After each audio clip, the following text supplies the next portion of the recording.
The orchestra was playing the wedding march. My daughter Emma was gliding down the aisle in her grandmother's vintage dress, and I was trying not to cry from pure joy, when a woman's voice directly behind me whispered urgently, "Ma'am, your daughter shouldn't marry that man. His real name isn't Ryan Mitchell, and he's already married to someone else." My blood turned to ice as I watched my beautiful 6-year-old daughter approach the altar, completely unaware that the man waiting for her was living a lie that was about to destroy her life. I'm Angela Luke, and I'm 49 years old. I run a successful event planning company here in Denver, Colorado, specializing in weddings and corporate events. For the past 6 months, I'd been working tirelessly to plan what I thought would be the perfect wedding for my daughter Emma, who's a talented graphic designer working for a major marketing firm downtown. Standing beside me in the front row is my husband Tom Foster, who's 52 and works as a principal at Jefferson High School, and our son Jake, who's 23 and home from Colorado State University for his sister's big day. The ceremony was taking place at the elegant Broadmoor Country Club in the Cherry Creek area, surrounded by the stunning backdrop of the Rocky Mountains. Everything looked absolutely perfect: the white roses and baby's breath, the string quartet, the 150 guests dressed in their finest attire. But the woman behind me, who I would soon learn was Detective Sarah Walsh, was about to turn this dream wedding into a nightmare that would change our family forever. To understand how devastating this revelation was, you need to know how much Emma's happiness meant to me and how carefully I'd planned every detail of this day. As an event planner, I'd organized hundreds of weddings, but nothing had ever been as important to me as making sure Emma's day was absolutely perfect. I'd spent months coordinating with vendors, managing guest lists, and ensuring that every flower, every piece of music, and every moment would create memories she'd treasure forever. Emma had met Ryan Mitchell 18 months earlier at a coffee shop near her office in downtown Denver. She'd been immediately charmed by his sophisticated manner, his apparent success as a financial advisor, and his genuine interest in her artistic work. Ryan claimed to work for Sterling Investment Group, a firm that supposedly managed portfolios for wealthy clients throughout the Mountain West region. From our first meeting with Ryan, Tom and I had been impressed by his professionalism and his obvious devotion to Emma. He was articulate, well-dressed, and seemed to have a solid understanding of financial markets and investment strategies. When he talked about his work, he used industry terminology correctly and seemed knowledgeable about market trends and economic forecasting. Ryan had proposed to Emma on a romantic trip to Aspen 6 months earlier, presenting her with a beautiful 2-carat diamond ring that he claimed had been his grandmother's. Emma had been over the moon, calling me from the restaurant where he'd popped the question to share her excitement and joy. As her mother, seeing my daughter so happy and in love had filled my heart in ways I'd never expected. The engagement period had been wonderful, with Ryan fitting seamlessly into our family dynamics. He'd attended Jake's college baseball games, helped Tom with household projects, and even contributed creative ideas for the wedding planning. He seemed genuinely invested in becoming part of our family, and his relationship with Emma appeared to be built on mutual respect and genuine affection. What I didn't know was that Ryan's entire identity was carefully constructed fiction. The business cards he'd given us for Sterling Investment Group led to a real company, but one that had never heard of Ryan Mitchell. The apartment he claimed to live in was actually a short-term rental he'd been paying for, month to month, with cash. Even his supposed background growing up in Boulder was completely fabricated. The red flags had been subtle enough that I dismissed them at the time.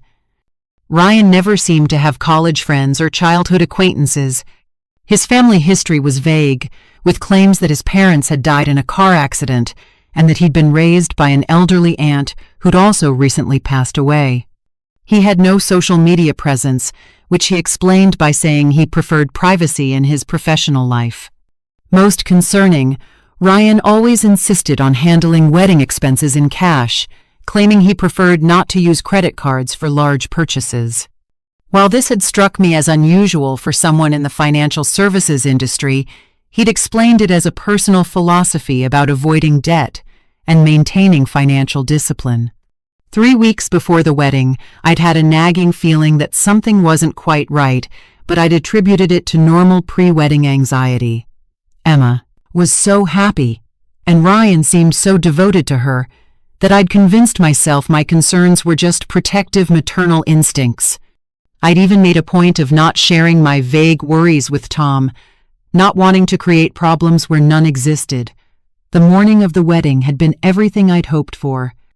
Emma had gotten ready in the bridal suite with her 4 bridesmaids, laughing and reminiscing about their college years while professional stylists worked on hair and makeup.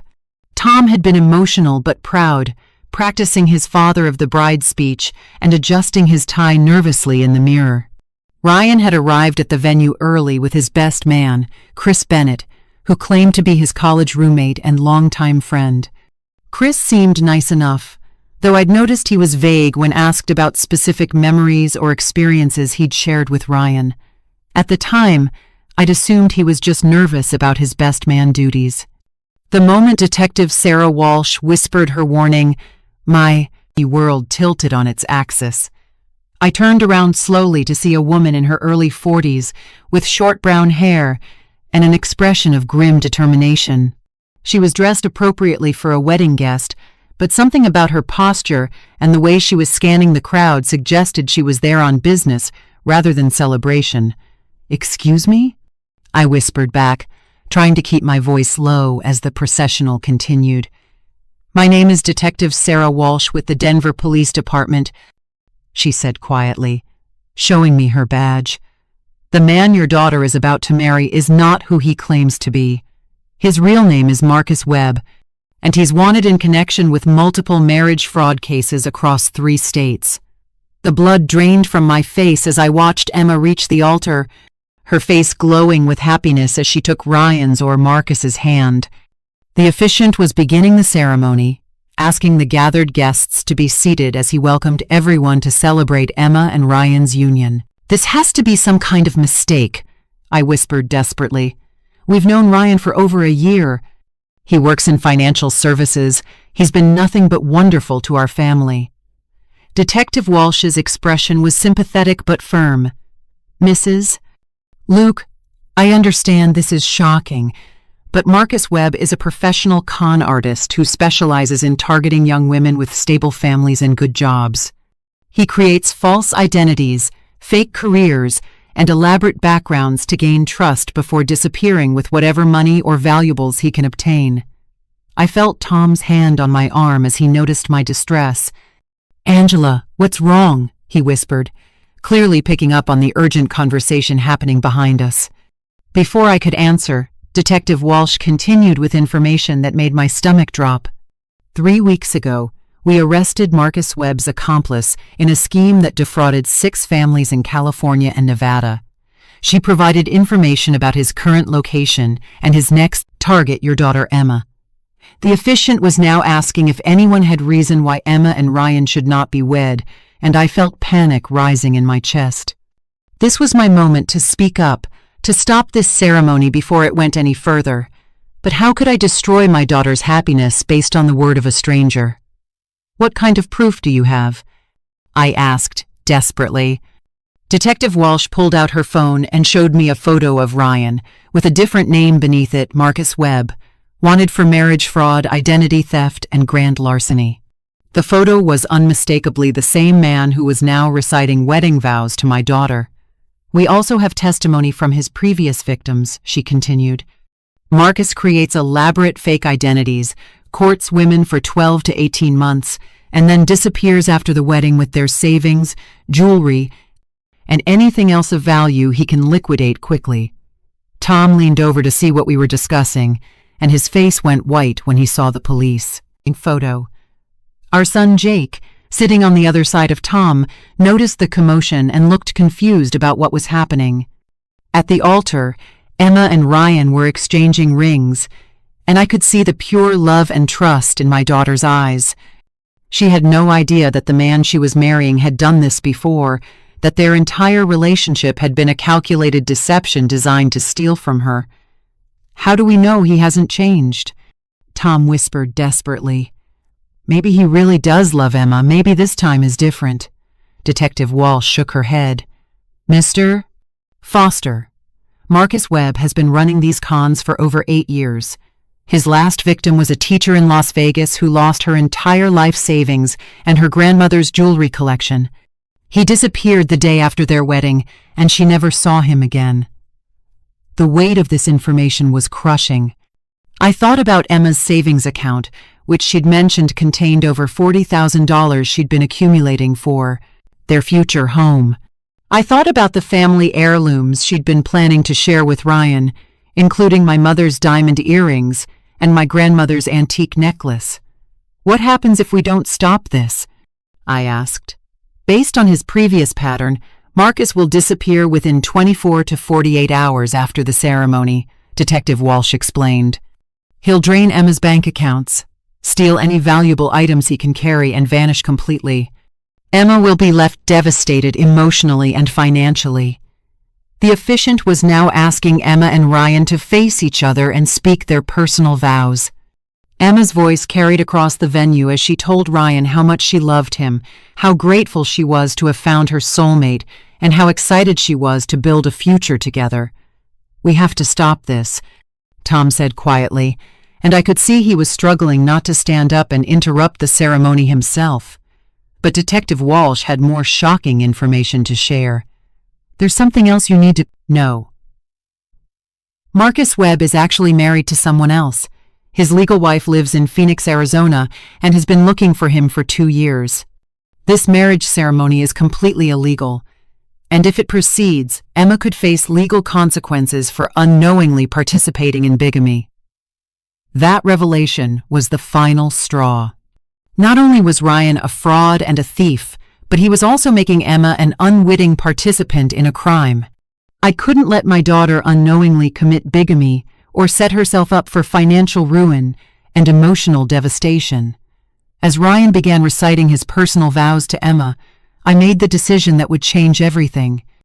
I stood up slowly, my heart pounding so hard I could hear it in my ears, and cleared my throat loudly enough to be heard throughout the venue. I'm sorry, I said, my voice carrying across the suddenly silent gathering, but I need to stop this ceremony. The reaction was immediate and dramatic. Emma turned toward me with a look of absolute confusion and horror. Ryan's face went completely white, and murmurs of shock rippled through the 150 wedding guests. The officiant looked stunned, clearly having never experienced anything like this in his years of performing wedding ceremonies. Mom, what are you doing? Emma called out, her voice filled with hurt and bewilderment. Detective Walsh stood up beside me, her badge visible as she addressed the crowd. Ladies and gentlemen, I'm Detective Sarah Walsh with the Denver Police Department. I need to speak with the groom regarding an ongoing investigation. The reaction from Ryan was telling. Instead of looking confused or demanding an explanation, he immediately started looking toward the exits, his body language suggesting he was calculating escape routes. His best man, Chris, also looked nervous, confirming my suspicion that he was part of whatever scheme was being perpetrated. This is ridiculous, Ryan said, but his voice lacked conviction. I don't know what this is about, but you're ruining Emma's wedding day. Your name isn't Ryan Mitchell, Detective Walsh said firmly. Your real name is Marcus Webb, and you're wanted for marriage fraud in multiple states. Emma looked like she'd been struck by lightning. What are you talking about? Ryan, tell them this is crazy. But Ryan, or Marcus, was no longer maintaining his facade. His charming, confident demeanor had evaporated, replaced by the cornered expression of someone whose elaborate deception had been exposed. He took a step backward, glancing again toward the venue's exit doors. Emma. Detective Walsh said gently, I know this is shocking, but the man you know as Ryan Mitchell has done this before. He creates fake identities to defraud women through marriage schemes. The crowd was in chaos now, with guests standing up to get a better view, and wedding vendors looking confused about whether to continue with their services. Emma's bridesmaids were trying to comfort her while she processed this impossible information. That's when Chris Bennett, Ryan's supposed best man, made a crucial mistake. Instead of supporting his friend or demanding explanations, he started moving toward the exit, clearly planning to abandon Ryan now that their scheme had been exposed. His behavior confirmed that he was part of the con, not an innocent friend caught in the middle. "Stop right there," Detective Walsh called out to Chris. "You're part of this investigation too." Emma finally found her voice. "Ryan," she said, and I could hear her voice breaking. "Please tell me this isn't true. Please tell me our entire relationship hasn't been a lie." The silence that followed was deafening. Ryan looked at Emma, at the crowd of wedding guests, at Detective Walsh, and at the exits he couldn't reach without causing a scene. For a moment, I thought he might continue trying to maintain his innocence. Instead, he did something that broke my heart even more than his deception had. He looked directly at Emma and said, "I'm sorry you had to find out this way." The confession hit Emma like a physical blow. She stumbled backward, her wedding dress rustling as she reached for something to steady herself. Her maid of honor, her best friend since childhood, caught her arm and helped her remain standing while the full reality of the situation sank in. "So our entire relationship was fake?" Emma asked, her voice barely above a whisper. Marcus, I couldn't think of him as Ryan anymore, had the decency to look ashamed. "Not everything was fake, Emma. I did care about you." "Cared about me?" Emma's voice was getting stronger now, fueled by growing anger. "You were planning to steal from me. You were planning to disappear after our wedding." Detective Walsh stepped forward with handcuffs, but Marcus raised his hands in surrender. "I'll come peacefully," he said. "There's no need for a scene." But Emma wasn't finished.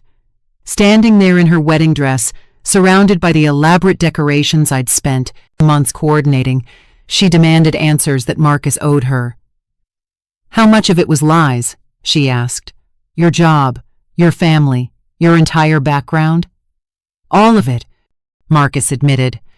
"Sterling Investment Group doesn't know me. I've never worked in financial services. My parents aren't dead, and I didn't grow up in Boulder." The crowd gasped audibly at this confession. Tom moved to stand beside me, and Jake came around to offer support to his sister. Emma's bridesmaids looked horrified, and several wedding guests were taking out their phones to record what was happening. "The ring?" Emma asked, looking down at the engagement ring Marcus had claimed was a family heirloom. "I bought it at a pawn shop in Vegas," Marcus said quietly. "It belonged to someone else's grandmother." Emma pulled the ring off her finger and threw it at Marcus's feet. "And the apartment, the car, everything?" "Rented with cash," he confirmed. "I was planning to disappear tomorrow night." Detective Walsh was taking notes throughout this conversation, clearly documenting Marcus's confessions for use in his eventual prosecution. Chris Bennett was also being questioned by uniformed officers who had appeared at the venue's entrances. "Did you ever love me at all?" Emma asked. And this was the question that broke my heart the most. My daughter, standing in her wedding dress in front of 150 people, having to ask whether the man she'd planned to spend her life with had ever felt anything genuine for her. Marcus was quiet for a long moment before answering. "I told myself I didn't. I told myself you were just another Mark. But somewhere along the way, I started to care about you, and that's why I kept putting off the con. I was supposed to take your money and disappear months ago. So what changed?" Emma demanded. "You did," Marcus said simply. "You were different from the others.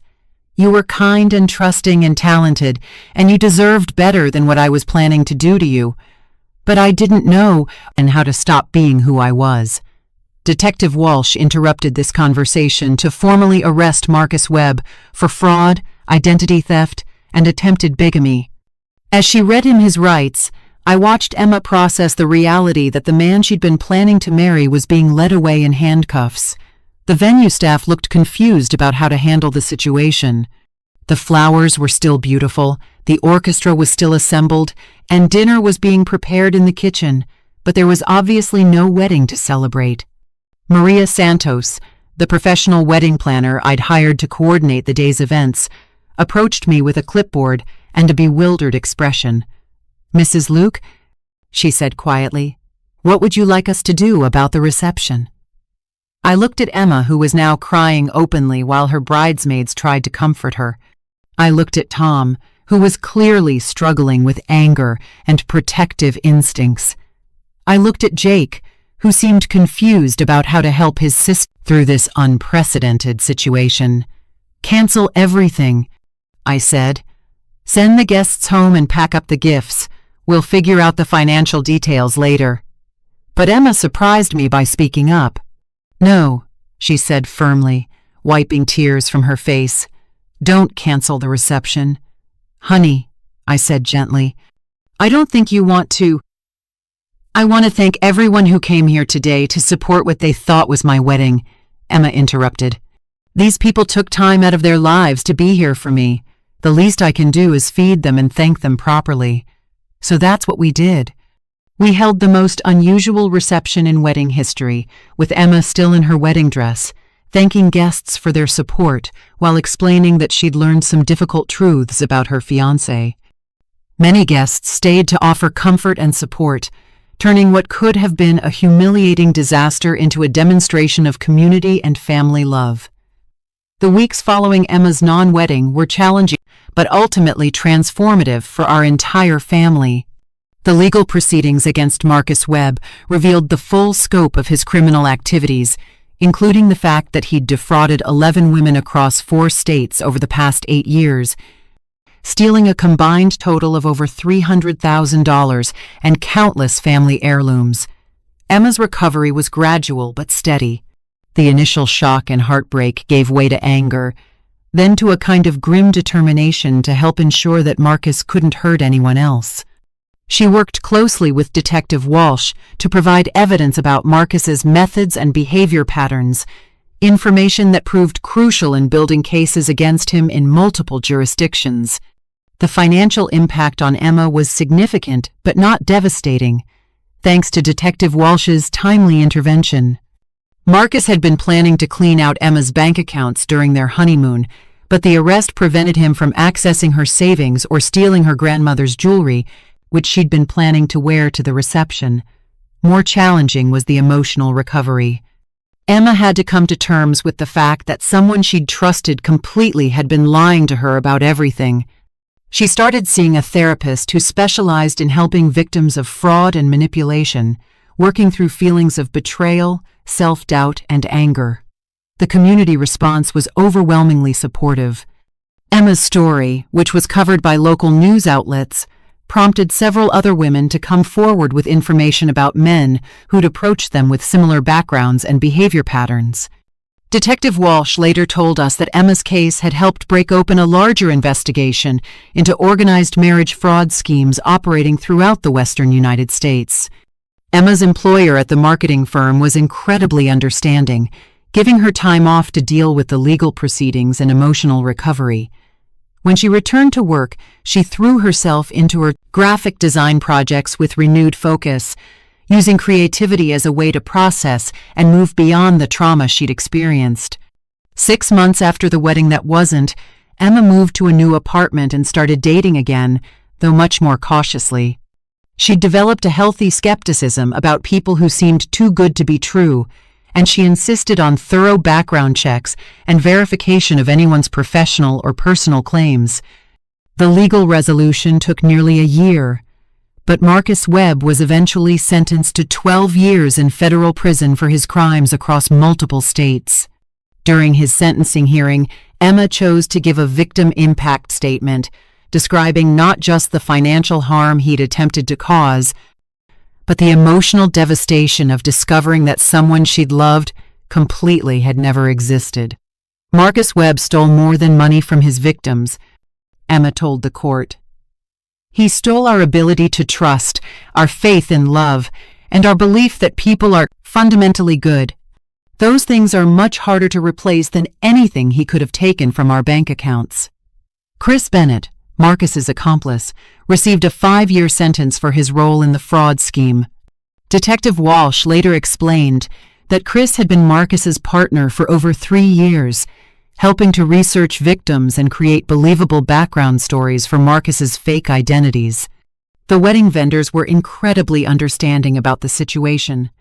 Most of them refunded their fees without being asked, and several of them have since used Emma's story as a cautionary tale when working with other brides about the importance of verifying information about fiancés who seem reluctant to share details about their backgrounds. 2 years after that devastating wedding day, Emma met David, a genuine financial advisor who worked for a well-established Denver firm. Their relationship developed slowly, with Emma insisting on meeting his colleagues, his family, and his college friends before agreeing to move in together. When David proposed 18 months later, Emma called me crying, but this time they were tears of joy rather than devastation. Emma and David's wedding was smaller and simpler than the elaborate celebration I'd planned for her and Marcus, but it was infinitely more meaningful because it was based on truth rather than deception. As I watched Emma walk down the aisle toward a man who genuinely loved her and whom she could trust completely, I thought about the woman who'd whispered that warning behind me 2 years earlier. Detective Sarah Walsh had become a friend to our family, and she attended Emma's real wedding as an honored guest. During the reception, she told me something that has stayed with me ever since. Sometimes the worst thing that happens to someone turns out to be the best thing that could have happened to them. Emma learned to trust her instincts and demand honesty in her relationships. That's going to serve her well for the rest of her life. Looking back, I realized that Marcus Webb's exposure at Emma's first wedding wasn't just about preventing a crime. It was about saving my daughter from a life built on lies. The pain and embarrassment of that day gave way to wisdom, strength, and ultimately, genuine happiness with someone who deserved her trust. The voice behind me that day belonged to someone who cared enough to speak up when she saw injustice about to occur. Detective Walsh could have waited until after the ceremony to arrest Marcus, but she chose to save Emma from the additional trauma of being legally married to a con artist.